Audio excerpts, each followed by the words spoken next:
जून के महीने में पूरा सावन का आनंद हो रहा है। खूब मेघ बरस रहे हैं, बादल गरज रहे हैं और पूरा पानी का पतनाला बह रहा है। पूरा आनंद ही आनंद है। 2 दिन तो नवतपा के अंत में खूब तेज धूप आग सी बरस रही थी और झुलस रहे थे लोग, और लग रहा था इस तपिश में और उमस में लोग बुरे हाल हुए जा रहे थे। और अब ये है कुदरत की, भगवान की माया। देखो यहाँ लौकी तोरी भी लगी हुई है और पूरा योगग्राम का, निरामयम का ये सुंदर वातावरण। इधर देखो, यहाँ छप्पर के नीचे यज्ञशाला है और एक बड़ी यज्ञशाला है, उसके चारों तरफ छोटी छोटी यज्ञशालाएँ हैं जहाँ पर हम रोगानुसार योग करते हैं। और एक ख़ास बात आपको बताना चाहता हूँ कि हरिद्वार सच में ये हरि का द्वार है। ये नीम की दातुन भी क्या करते थे, और नीम अत्यंत पित्त शामक है। नीम के जो कोंपले हैं ना, मैंने इस साल के शुरू में बताया था, नीम की ऐसे ये कोंपले अप्रतिम होती हैं, इनको ऐसे ही खा लो। हाँ, थोड़ी कड़वी तो लगती है,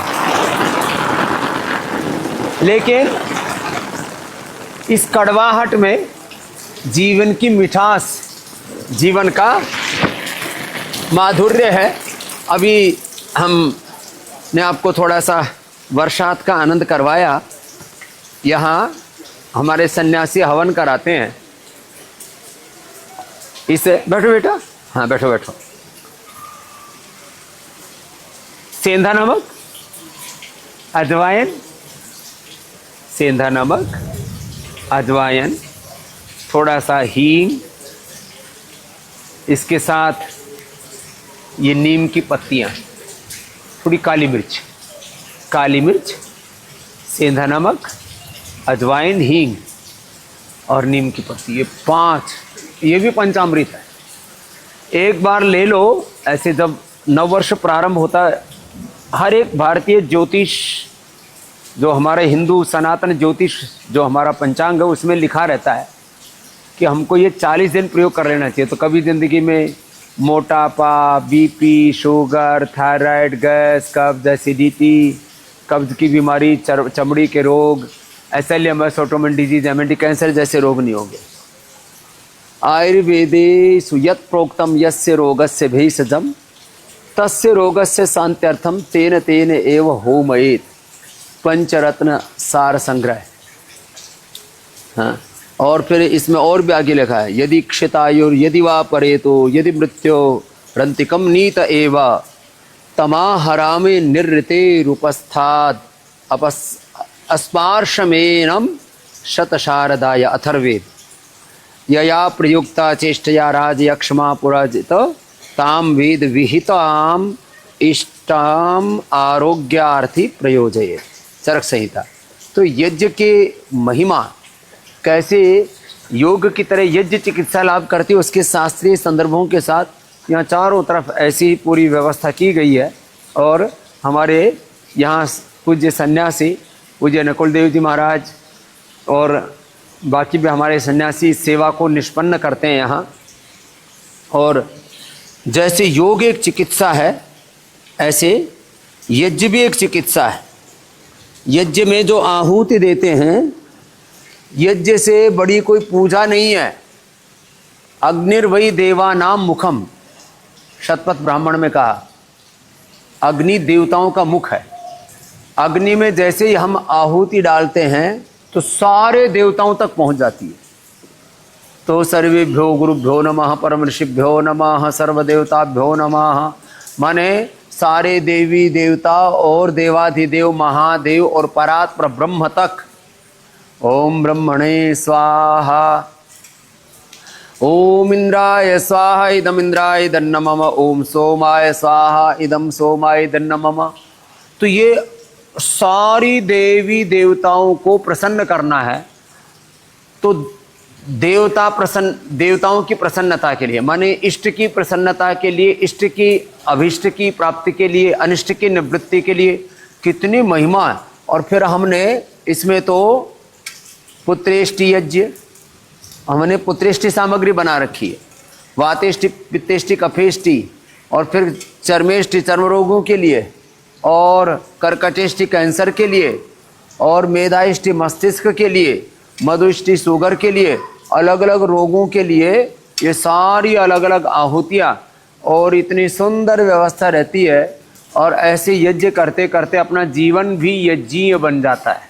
तो हम गायत्री मंत्र से हवन कर सकते हैं। ओम भूर्भुवस्सुः तत्सवितुर्वरेण्यं भर्गो देवस्य धीमहि धियो यो नः प्रचोदयात् स्वाहा।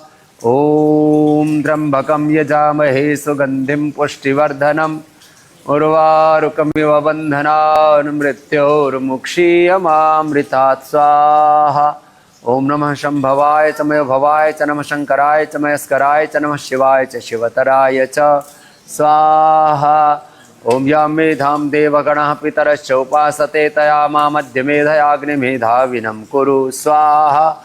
ओम विश्वानि देव सवितर्दुरितानि परासुव यद्भद्रं तन्न आसुव स्वाहा। ओम सुता मया वरदवेधमाता प्रचोदयन्तां पावमाने द्विजानामायुः प्राणं प्रजां पशुं कीर्तिं द्रविणं ब्रह्म वर्चसं मह्यं दत्त्वा व्रजत ब्रह्मलोकं स्वाहा।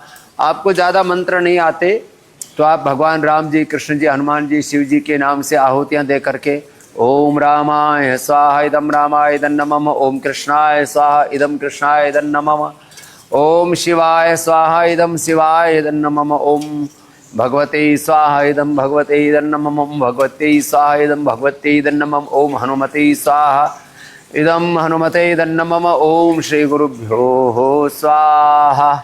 तो ऐसे ये आहुति हम प्रदान करके घी से भी और ये सामग्री से भी, घी और सामग्री से ऐसे आहुतियाँ दे करके। एक बच्चा पिछले दिनों है मस्कुलर डिस्ट्रोफी का, बोले स्वामी जी बच्चा हिल नहीं सकता था, करवट भी इसको दिलानी पड़ती थी, बैठाना पड़ता था। आज वो बच्चा 100% अपने आप बैठ करके अपना काम खुद कर लेता। पहले उसको अपनी मक्खी भी नहीं उड़ा सकता था। मस्कुलर डिस्ट्रोफी का यज्ञ के साथ योग किया, औषधि साथ में न्यूरोग्रिड, इम्यूनोग्रिड, और मस्कुलर डिस्ट्रोफी से ऐसे मैंने SLE, CMS, ऑटोइम्यून डिजीज, छोटे बच्चों को ये जो सेरेब्रल पैलिसी, ऑटिज्म जैसे रोग है उससे मुक्त किया है। तो ये योग चिकित्सा, ये यज्ञ चिकित्सा, और अब तो वातावरण बहुत पवित्र हो गया है। तो अब हम आगे बढ़ते हैं। हमारे धैर्यशील ने तो एक कैंसर को मात देकर के इतिहास बना दिया, इसके लिए जोरदार अभिनंदन है। हाँ, और इधर ये हमारी अम्मा, क्या नाम है, प्रतिमा, इसने सिकल सेल को मात दे दिया। एक बार सबके लिए जोरदार अभिनंदन है। ऐसे ही योग में, यज्ञ में जीवन होगा तो हम सब रोग मुक्त होंगे। चाहे जैसा काल हो, हाल हो, परिस्थिति हो, मनस्थिति हो, हर मौसम में, हर ऋतु में ऐसे योग से जुड़े रहे, खूब आनंद से आरोग्यता निरोगता पाएं।